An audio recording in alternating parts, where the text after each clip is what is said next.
Hello and welcome to Life Well Led, a podcast brought to you by Untap, where we have conversations aimed at discovering the art of a life well led. I'm your host, Sean Elliott.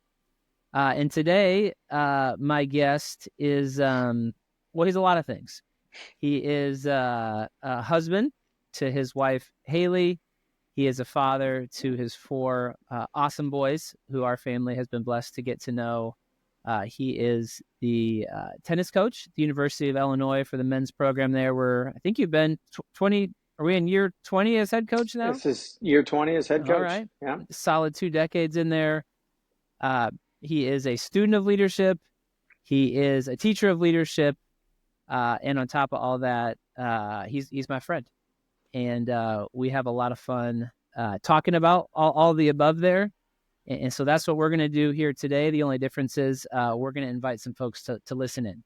So hopefully you all will find that interesting and helpful. But even if not, I know Brad and I will enjoy our conversation here because we always do. So Brad Dancer, thanks so much for being on the show today. Thanks for having me, John. Really looking forward to this.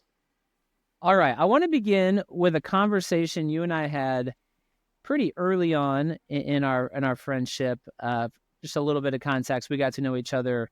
Our oldest boys found themselves on the same travel baseball team a number of years ago.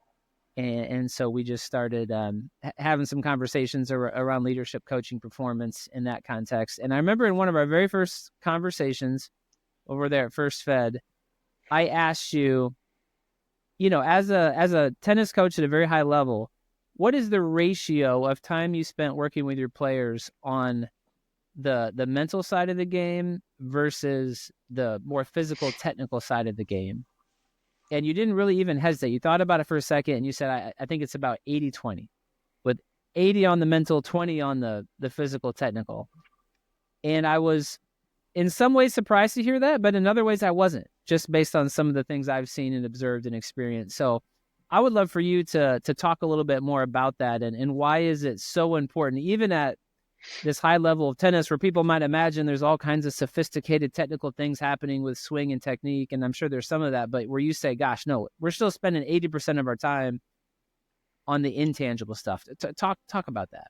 Yeah, not to get boring or anything else, but there's an inner relationship of technique, tactics, and mental, right? Okay. And so that's I think a critical component, and the difference between maybe football or basketball, where I feel like you can play in a much more loose, animalistic style. You've got to control an instrument in tennis, so it's like golfing on the run or something like that. You've got to be very precise with your contact while you're moving as if you're a basketball player. And so that's why I talk about the interrelationship of technique and tactics and the mental side, because it has to all flow together. And it's very easy to become introspective or intrinsic in terms of how you think about that. And to me, that's where the paralysis comes in performance, is really think, oh, this is what I need to be doing. And that's my point. Like, even just from a technique standpoint, you can really get lost in the minutia of like, this is what I need to be doing. So this is a mental exercise for us, but I also feel like it helps in technique. If I'm training to make a ball go in a specific pathway, I want to bend a ball this way or that way, and I can see that in my mind. Well, there's only a few ways technically that each person physiologically can do that. And so for me, you're creating a vision of what you want to accomplish, and you're able to do that. So that's a little bit how we, and again, that's getting into minutia of boringness probably for the listeners of like how we do it. But that's an interesting take for me of like how I would say that's actually a mental skill, but it translates over to the technical side of things as well. And then you also say like, okay, when do I do that? Well, I'm looking for the first opportunity or the second opportunity to do that. Now you translate that over to the tactical side. So you got to process all those things simultaneously when you're competing in tennis. So, but I think just in your question, to give you a little bit more insight, which is now I can give you some tangible data, which is pretty cool. When Kevin Anderson first turned professional, leaving Illinois in 2007, his first year and a half, he was coached by one of our former players, G.D. Jones, who's a phenomenal mind and so forth. And so G.D. he's just this type of guy, just to take up his time stuff. He wrote down everything they did every single day for a year and a half. So he had something like 6,000 journal entries or something like that, over the course of his time. Hmm. And then he Excel spreadsheeted them and plugged them into this little thing. Oh, we're focused on diet here. We're focused on the technique, anything else. And long story short, 82% of some 6,000 entries was to do nothing more than to get Kevin in the right mindset to compete. Hmm. And so, and that's a little bit where I think you have to really dive into, am I in that head? We talk about all the time before matches. We'll go over brief tactical things. But then I really talk to the guys like, are you physically loose and are you mentally just blank? I feel like to play a good competition, you can have a couple of tactical things you want to go into, but your mind has to be ready to adapt and adjust on the fly all the time. And if you're not, then you're going to get crushed by anybody in good competition. I feel like football, basketball, tennis, anything. Yeah.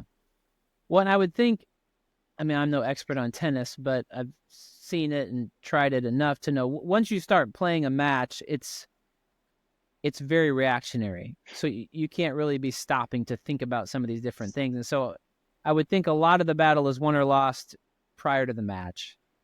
And so, and this is a little inside baseball maybe, but I'm interested, I think some of our listeners would too. Like, what are some things you do with your team in training sessions, at practice, maybe even things off the court, to where you are preparing them, conditioning them to kind of play with this unique mix of focus and concentration, but sort of openness, neutrality, ready to respond? Like, how do you get a player or a team ready to compete like that?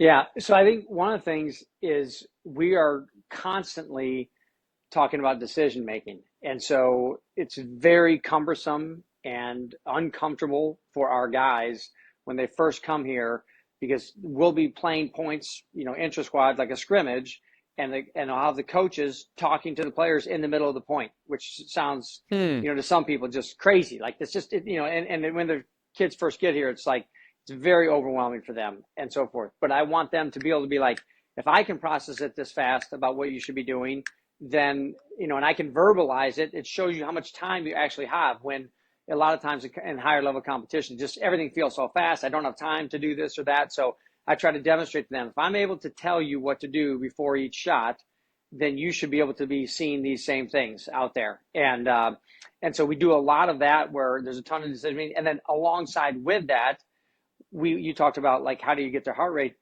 adjusting the heart rate, so forth. We'll put them in for longer sessions of time. So instead of playing a point and then having 25 seconds to recover, we'll play like 4 or 5 points in a row with no recovery. The heart rate gets jacked way up, probably above, if I had to guess, 190 at times or something like that. And now, can you keep making quality decisions with your heart rate up at that level? And so those are maybe two of the things that we do in practice that I feel like translate over really well to competition, is trying to hypertrain that heart rate awareness and so forth. And then also just talking to them through that decision making, so that hopefully if you do that enough in practice, it just starts to slow things down for you as you go into a game. So yeah, those would be two instances of aspects that we do in that way. So you're speeding things up and almost creating, if I'm understanding you right, a sort of organized chaos in a practice training session, to where when it comes time to play the real deal, it actually feels calmer and slower relative to what they've grown accustomed to. Can't be more right. And one of the things I'm obsessed with right now, and this goes, but if you read Outliers in those books, they always talk about futsal down in Brazil, right? And how the Brazilians are famous that they'll play this futsal, this miniature game of soccer, where it's really tight, it's really compact, there's no space to move, it's incredibly dynamic. You're basically being forced to make 5 times the amount of decisions that you are in regular soccer. There's just so many more touches. And I don't know if I've even talked to you about this, but in our dumb little garage, we got mini hoops in Muhammad.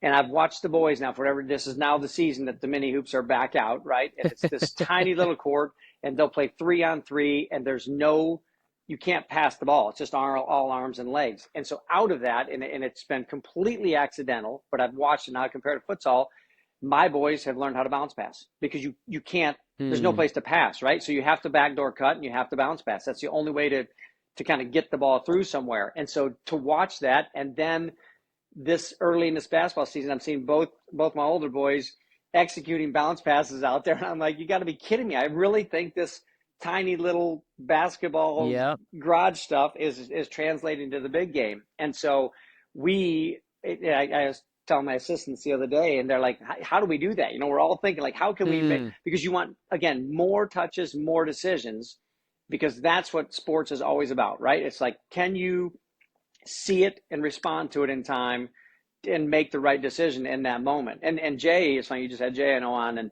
he and I talk about that all the time. I am always quizzing him about, like, how do you do this in run defense versus pass defense, and what cues are you looking for? Because you just got to think, yeah. playing at the high level college and NFL, if you are off by a millisecond, right?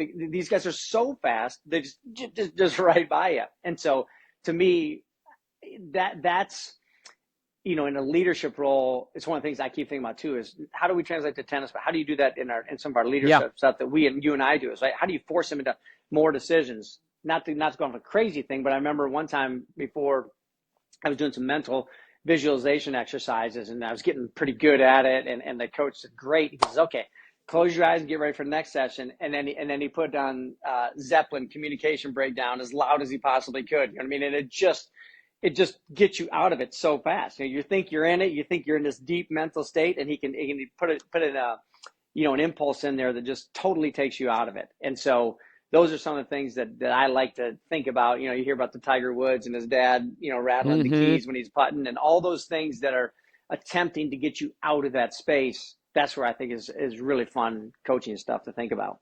Yeah. Well, I think you're right on the money in that it's one thing, again, whether it's someone you're developing in a business context, coaching context, academic, it's one thing to tell them, here's the things you need to be doing more differently. It's another thing to model it for them, which can be helpful. But if you can create conditions that borderline force them to do the thing, that's the best. Yeah. You can save yourself a lot of time and breath by just, hey, you're not even going to be able to do this unless you figure out how to make a bounce pass. For our 5th grade basketball team this year, the best drill we used is a no dribbling drill. You got a Yeah. scrimmage and there's no dribbling. And all of a sudden, look at that. They're passing because they have to. They Yeah. want to score, they got to pass, and there's no other way. And all of a sudden, it's like, oh, they're figuring it out. So I do think there is a sneaky kind of wisdom in what you're talking about there. All right, I want to talk about a leader and a coach that probably a lot of our listeners have heard of and have some familiarity with, a guy named Tom Izzo. You're wearing your U of I colors, but you come from Sparty land, and I know you have a relationship with Tom, and he's even come and spoken to your team, I think, on a few different occasions. And I think he's an interesting figure, right, in sort of the modern age of sports and college athletics and just leadership in general, in terms of being a little old school.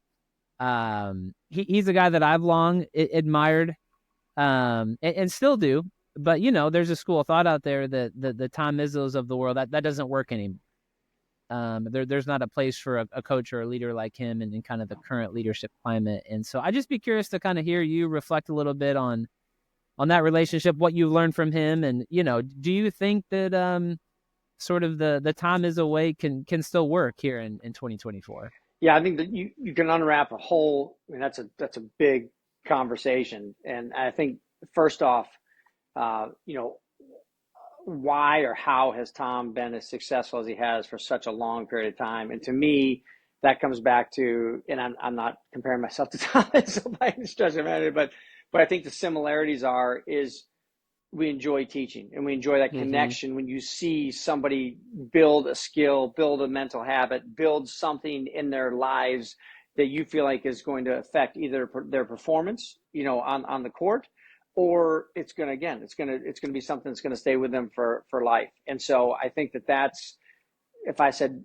I think that really matters, because humans naturally, like, you come out of the womb and you're just a sponge, right? You are that sponge, And people love to feel childlike. They love to feel like they're learning, they're growing, despite all the kids may not want to go to school or this or that. I can see the pride when my kids come home from school and they're talking about a new math problem that they learned how to do. And there's always something that feels great about learning. And so I Hmm. think that never changes. I think that's probably a challenge if I had to guess for like the NBA coaches, right? The Yeah. egos are so big and maybe some of those guys are not in a growing mode. But I think for the most part in college, people still want to learn. They're in college. They want to go to the NBA. They want to take that next step. And so that to me is probably why Tom's had that longevity. And then, does it work? I think absolutely it works, but you got to have the right guys, right? The right dogs. And I Hmm. think I've seen this before in Michigan State. I feel like I've seen it here at Illinois with our teams where we're 8 or 9 deep, right? We've got scores galore. We can do all these things, but a lot of guys need touches, right? You need touches on the ball to have the rhythm of the game, and that's where I think it's so important in basketball to have these dogs, right? These rebounders, these defensive players that don't need significant amount of touches to kind of impact the game. And I think that's a tricky balance for Izzo because he's pretty good at drawing the dogs in, right? He gets a lot of Yeah. lot of dogs there, and I think a couple areas maybe they've been short on last few years is maybe some elite scorers that can really fill the bucket and so forth. And so that's my assessment of Michigan. But I think now and particularly in basketball, when you look at paying players and the complexities that come in the relationship with that, not just coach player, but player to player inside the locker room and guesstimating what somebody else is. It certainly, I think, doesn't make the coaching role any easier when you talk about if the main priority is teaching and educating, so forth. Yeah. Yeah. Yeah. Another similarity I feel like I see between you two guys, not that I know Tom, but just observing him from a distance, having got to know you the last several years. I mean, you guys are both intense. You're both competitive. Uh, Neither of you is afraid to challenge the people that you've been charged with developing in a very direct way. However, I don't think in your case or his case, you always just get a sense that your hearts are so for the guys you're developing. There's a trust factor there, even in some of Izzo's most intense confrontations. Like you can just watching it on TV, then you can feel there's love. And the intensity comes from, man, I want this so badly for you. And I think young people sometimes get a bad rap these days, or they can't handle hard coaching, they can't handle hard convocations. But my opinion is, when they know it's coming from the right place, I think, maybe not every kid, but I think most kids can handle that. And I sort of think that's one reason it's worked for Izzo over the years and it's worked for you. But I'd be curious to hear your thoughts on that. Yeah, I think with that, it's interesting you say that. Like, I make a dozen mistakes every day that I probably regret. I mean, I cannot. You're making so many mistakes as a husband, as a father, Yeah. as a coach, and so forth.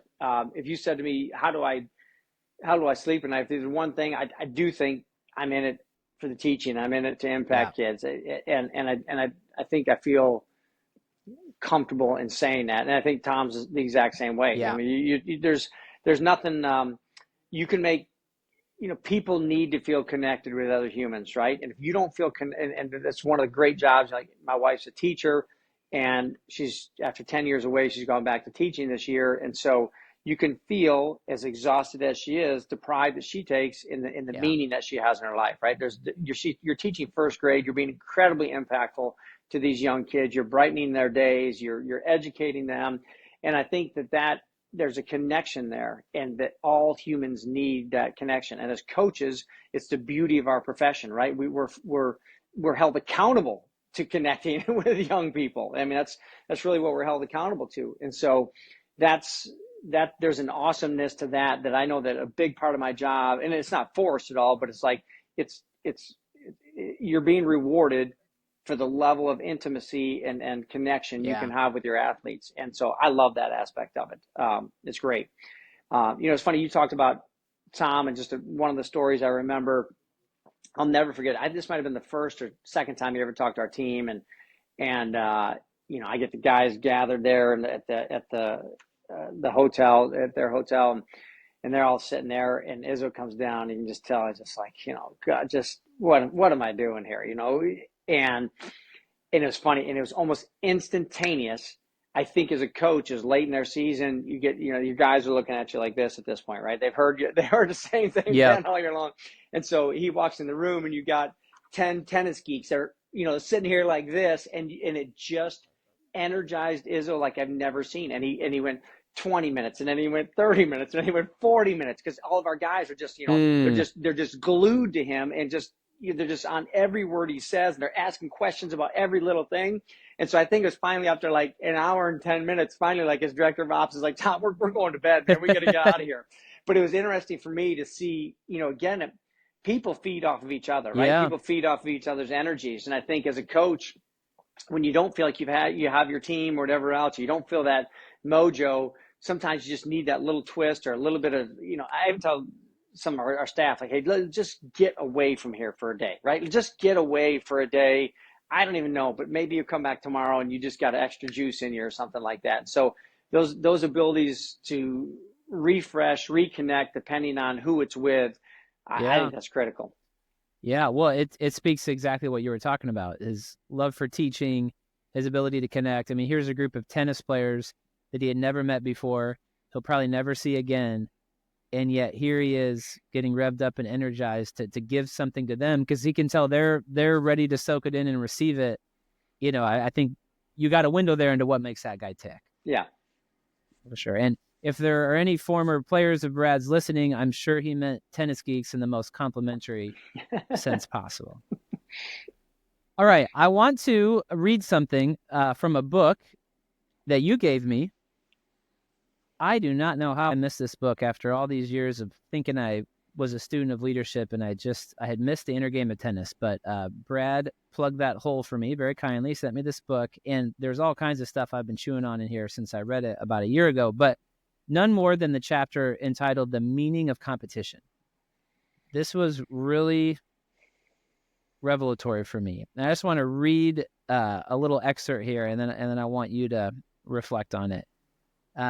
He's talking about the relationship between competition and cooperation, two things that a lot of times we're tempted to think are just in two totally different worlds. And he writes this: once one recognizes the value of having difficult obstacles to overcome, it is a simple matter to see the true benefit that can be gained from competitive sports.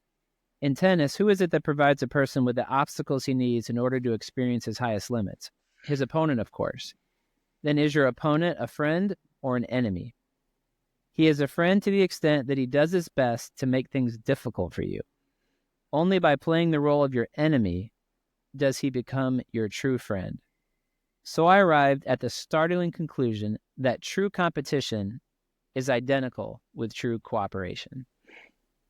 And I can still remember where I was when I read that. I was on a trip with Janelle down in Florida in January, and I just, that was a moment for me. Just kind of going back through my experiences of competition and knowing intuitively that was doing something really good for me. But what you see on the surface is this like war with someone else, and you're trying to fight for a shared resource. So it doesn't immediately trigger feelings of, oh, we're cooperating, we're working together here. But I think he's onto something there. And so I'd be curious just to hear any reflections you have on that idea. And specifically, I'd love to know, is there a person in your life, a competitor, maybe someone that you competed at as a tennis player, maybe someone you compete with now as a coach, who you've battled with, who you can say, yeah, we've been through some battles, but you know what? We're both better for those battles. And in ways we weren't even aware of, maybe we were cooperating as we were competing. No question. I'm going to take three parts of that. Okay. And the first one is, I was on the court with Tyler Bowers, one of our players, the other day, and we were doing an exercise, and he looks at me and he just yells, he goes, "This is hard." And I just, just this massive smile comes across my face. And I say, "Say it again. What'd you say?" And he goes, "This is hard." And I said, "Tyler, you've heard me preach about it again and again." It's like, that's awesome. I said, "Now we're growing, right?" You're never growing until it's hard. And one of my favorite things with that is, like, a former player of mine who's was always the best behavior. He never get angry in tennis, and he would he'd get on the court with skill sessions with me, and he'd throw his racket all the time because I would just send him into this crazy space and so forth. So number one, just the hard part about it again, it's like how do you get excited about things being hard? And that is so tricky, right? It's so Mm-hmm. tricky. But when it's hard, it's the most fulfilling, it's the most growing. That's where everything, all the myelins being built, everything is happening right there in those moments. And that's so hard for a normal person to understand and so forth. And then, the second thing, which is, this idea of competition and cooperation coming together is really it's a beautiful thing, right? Because what he says it, there's no reason for me to rephrase it, but he says it so succinctly right there, right? This guy's drawing out my best. And look at, we're hosting a professional tournament here right now. I watched a match the other day, and these guys just going at each other, beautiful tennis. You just, and so what happens at the end of the match? Completely organically during the handshake, they just go into an embrace. You know what I Mm-hmm. mean? And it wasn't, they don't even know each other that well, but like when you could just see they took each other to a level where Yeah. it's like it's an embrace. I feel it's empathy for you. You won and lost and so forth, but it's also it's an appreciation that you took me to a higher level. And you think about all these things, and I remember when I went to the Lions Bears game last year. I got invited to that. It was my first time to see the Lions, and I could not believe we stayed after the game and just how long the Yeah. players are out there on the field afterwards talking to each other. And, and that was just a regular season game. But I think about NBA series when they end and all the, it's lengthy time they spend together acknowledging like, yep, you brought out my best. You know what I mean? Yeah. We went to war and you brought out my best. And it's very hard. I don't even know if it's possible to think that way while you're competing. You know what I mean? Mm-hmm. There may be some people that get to that crazy level, like a Djokovic and Nadal, where like, yes, it's just from the first point, it's just going to be this cooperative competition, and we're just going to elevate each other to this absurd level. But and I'm sure, yeah, maybe some NBA teams get to that too, where they know this is, Celtics, Lakers back in the day, where like it's just going to have to be at our very best every single second. But that is what what more do you want, right? And I always laugh about that because this is my third point is I think I always laugh at the fans that get mad when their team loses, whatever else in a close game, and they blame the kicker or they blame this or that. I'm like, you're there to kind of be entertained. I hate to say it. So if it's going down to the last second, Yeah. and you've been there for 3 hours watching a dumb game, and your kicker makes or misses it, like the bottom line is clearly you were entertained, right? I mean, you were entertained. That's what it's there for. And so I think some of us as fans get a little crazy in that sense. And I always tell that to our guys too. The number one reason to win a match in tennis is to get the opportunity to play another match. You lose, you're done with that tournament that week and so forth. When you win, you get a chance to keep testing yourself. And then the growth from, if you're in the right mindset, the growth from each match in the sport of tennis is absurd. Like our Mm. guy, we had a guy yesterday that lost a match, and the only reason I was upset afterwards is he doesn't get to play today. Like he did so well. He did 3 or 4 things better than what we've seen him do lately. And so like, man, can we test that out again tomorrow? Find a way to test that out. And so that's where there is Galway is it's so funny. You read that, it's so simple, and it's it's like, oh, of course, Yeah. there's nothing you read in that book that you're not like, of course, of course I know that. But then it's the application of actually living and doing those things on a daily basis. Yeah. If you're listening to this podcast and you're even remotely enjoying the kinds of things we're talking about, do yourself a favor, go get this book. It's yeah, it took me too long to get to it. There's so much in there. The self one, self two. I think about that book all the time. I really do. Can you? I'm going to ask you again. Is there a person who you've done battle with where you might have hated each other in the moment, but gosh, I'm thankful for that guy. I'm better for those battles. Yeah, I think again, like one of my college teammates, Grant Asher, would just beat me up all the time, and so frustrating at the time. And again, I just think if I was in a better mindset, man, I would have grown a lot more quickly during that time, just being cloudy and so forth. And so, he's one that comes. And then right now, Ty Tucker and Ohio State, what they've done with their program, they've pushed us to, for us to win the Big Ten, we have to basically be a national champion caliber team every year. Mm-hmm. And so they've been top five every single year that I've been a head coach. So it's an incredible run by him. So he's definitely pushes us up to that level, no doubt. One more question on this front, and I want you to pause and answer honestly.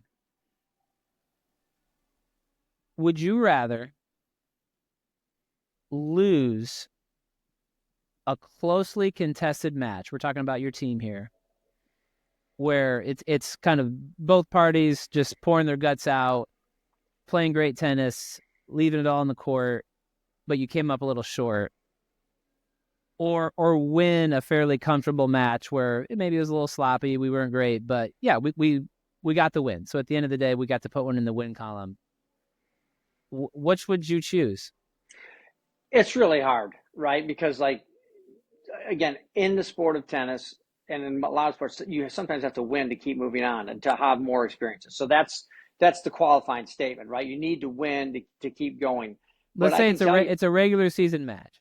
yeah, yeah, regular season match. I mean, again, I'm a little bit different. I always feel like you learn more when you win than Okay. when you lose. There's something you might have done that turned the corner, that figured it out, and whether that thing, you got lucky, you weren't doing it right, and you got lucky. You know what I mean? That so okay, luck sometimes comes and play with it, but we need to do X and Y better or something like that.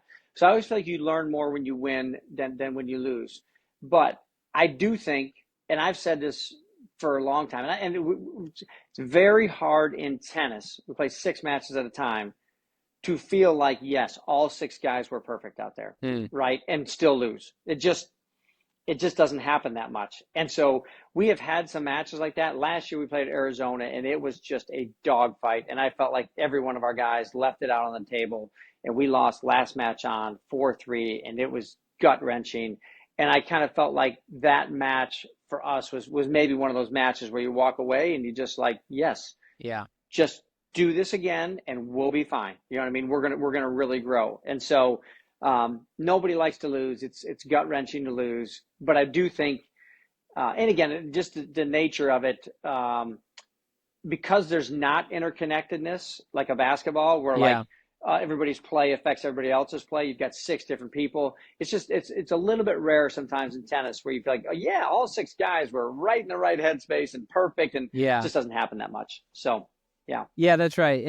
In sports like basketball, those some of those dynamics can become a bit more contagious for good or for worse. Where yeah, I would think in tennis, there's maybe a little bit of that, but it's a little bit more like, hey, we've got 6 different guys here who are just kind of in their own lanes, and yes, you're trying to infect them all with the right stuff, but on a given day that they could be in 6 different places. yeah.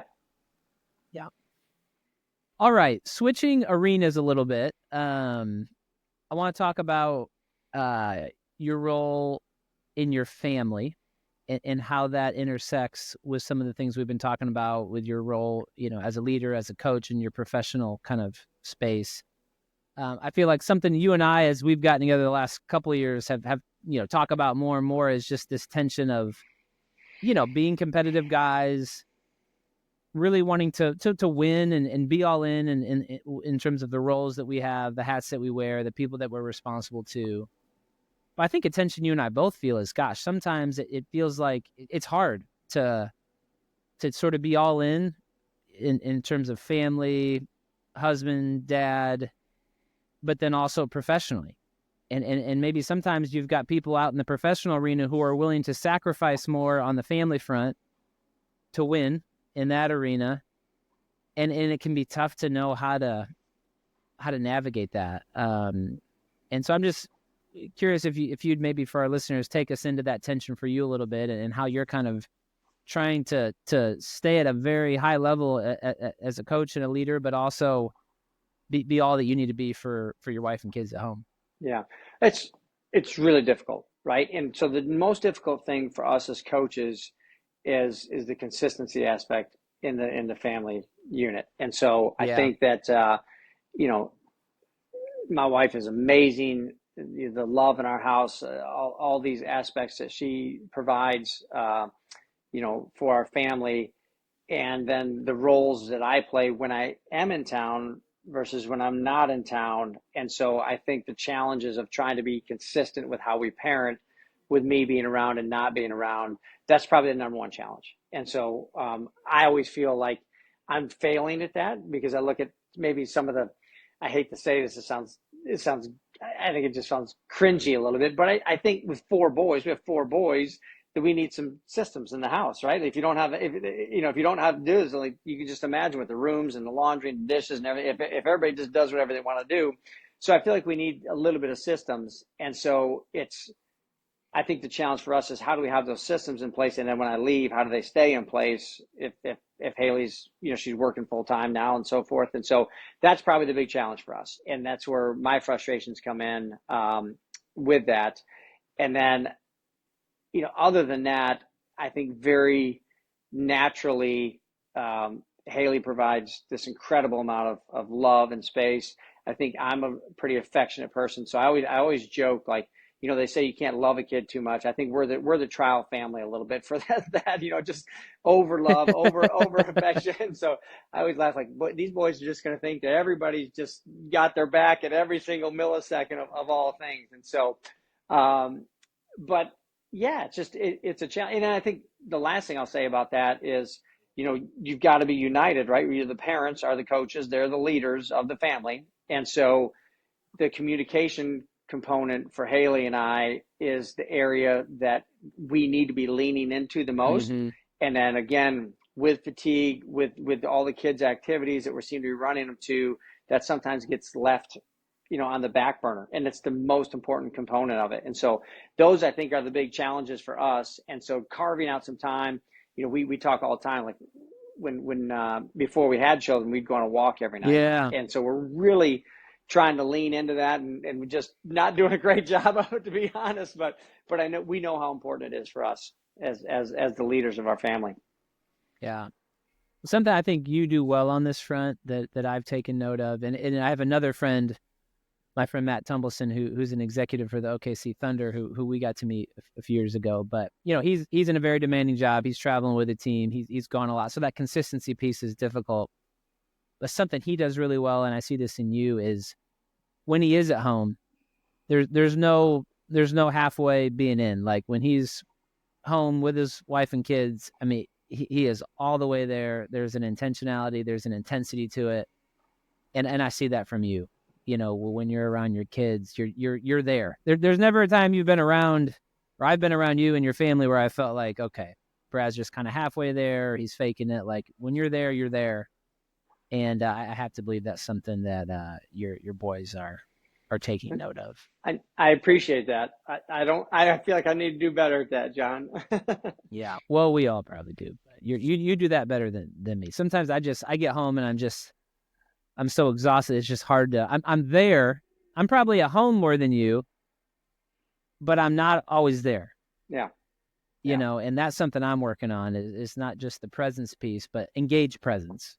And you can be home for a night for dinner and check the right boxes, but still have your kids feel like, well, yeah, he was here, but he might as well not have been. So that's something I'm working on. And again, I think I'm learning from you. It's funny. So even just small things, like I've been trying to really lean into this fall, reading to the kids at nighttime more, and so it's, I just think it's a way to connect, right? Stories are a great way to connect. Well, I love stuff like that, whether it's just the after dinner walk with your wife or the book to your kids. Like sometimes it's just the simplest stuff that's the most effective. And we have this idea that we have to create these sophisticated systems of connecting, and it can just be as simple as, hey, go on a walk with your wife a few nights a week. Hey, have a book that you just gather your kids and you're reading to them a few times a week. I mean, that stuff done with consistency over time can be really powerful. That's my big challenge in the family. And this is my personal belief, is just, I don't mind the TV being on if it's a shared experience. If we're watching a show together, if it's watching a game together and everybody's sharing. To me, my big issue is, this kid's on this and this kid's on this and so forth. And all of a sudden it's like, we're not we're not experienced. This is not a connection. We're not experiencing this together. And so that's one of my systems that maybe we have some breakdowns at time, but We can. Sorry, Haley. We can edit that part out. I knew we were going to be friends. It was early on in that first year of travel baseball, and we were on our first weekend thing, and we all went out to eat together. We just settled in. All the kids, snuggling in with their devices, and Coach Brad comes around and just starts collecting them all. Says nope. And when I'm involved with a team meals are tech free, and I just thought, gosh, I wouldn't have had the guts to do that, but I'm so glad he did. And it's something I've thought about, and anytime I've been a part of a youth sports team since, I have the same rule, and I think it's a good one. Well, it was great. The boys had their first road trip the other day, and they go, Coach Clark and Coach Atkins, they say we can't have our phones on a road trip, and I'm like, boom, love them. I mean, I knew I loved them anyways, but like, great and good on them. So yeah. All right, I'll get you out of here on this. One of my, and I've said this on a few episodes now, one of my pet peeves with leadership podcasts of this kind is that, you get someone on who's successful and tells you the war stories, but they all have a nice bow on the end, and I went through this hard thing, but here's what I learned, and now it's going great, and that's fine, that's helpful. But I'm always interested in, gosh, what's the thing that you haven't figured out? And we talked about it maybe a little bit with kind of the family work tension, but just what's something that you're in the middle of wrestling with personally as a leader? Maybe it's something with your team, something where you just say, gosh, I don't have this figured out yet, but I'm wrestling with it. And boy, I hope I could come on a podcast like this in a few years and have some more informed thoughts. But for right now, I'm just trying to figure this out. And so what might something like that be? And what are you doing to kind of to sort through whatever that might be? yeah, I think definitely for us, it's recruiting, right? When it comes down to, I think when we've been able to draw really good talent here, we've been really, really successful. And then the right people as well. And so that is a constant challenge. And then now when you're looking at roster limits and reductions and maybe some of the non-revenue sports going forward, that piece, which already felt like the margins were really, really small, the most margins are going to get smaller. You will not be able to make mistakes going forward without probably some significant consequences. And so I think that's a great challenge for me again. And talking a lot again, like I remember Gunther, who hired me here at Illinois, and we had a kid that was from Pennsylvania at the time, and I wanted him, and Gunther met with him, and he was just sort of like your normal kid. He was an A- student, not huge, not small, just like good kid, great kid. And I'll never forget, Gunther said that is the type of guy, Brad, you need to be leaning into. Like, and Gunther didn't even know me that well, but it's always resonated with me. Like, as a coach, you're always trying to get that top, that best recruit. And that's not always who's been the most successful here.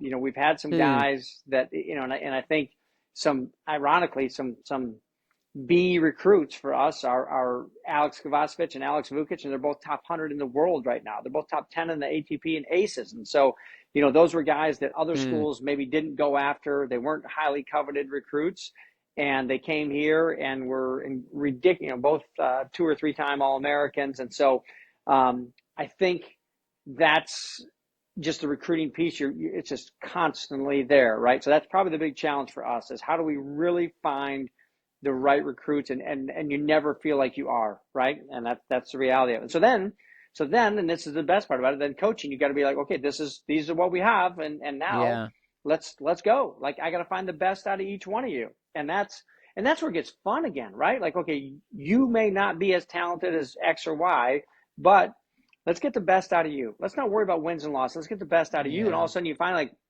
guess what? This guy can do that. And I'll go back to Tyler Bowers, who we've got a drill we do that requires a decent amount of athleticism.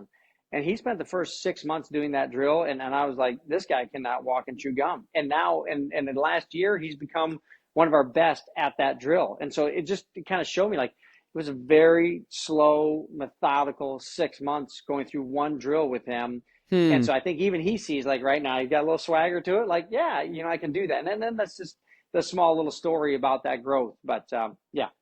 a small little story, but I mean, that's what you're addicted to, right? I mean, that's why you love your job is over the years, you've compounded hundreds of those little stories where you're doing anything you can to help someone understand, hey, you're capable of something more, and here's how I want to help you do that. And then those light bulbs start going on and they get unlocked. I mean, I know that's what gets you out of bed in the morning. No Whether you're question. doing that with your players, doing that with your kids, that's what you're about. And I feel like that's what I'm about. And I think that's why we've, became fast friends and have had so many conversations like this one. So thank you so much for being on. I know we don't technically compete with each other, but in some ways I feel like we do. You're just always chewing on stuff, reading, thinking, pushing yourself to be better, that in ways I think I'm not always conscious of. I'm feeling like, all right, I got to keep up with Brad. I don't want to get together for coffee and not have a new thought, a new thing I'm reading, a new thing I'm chewing on. And so some of that kind of competition cooperation thing, I feel like that's part of what I enjoy about our relationship. So it was fun Well, to and do this another is round not of to that today. blow smoke back at you, but it's one of those things where your gutsiness and your willingness to take on the things that you take on with your family, I again, that's my admiration for you, right? Like, the way that you and Janelle, you know, take these people into your lives, and it's amazing to me what you guys, the challenges that you guys rise to, and that's awesome. It's inspiring. Well, that's kind of you to say. Great to talk to you today, and I'll look forward to the next one. Appreciate the time, John.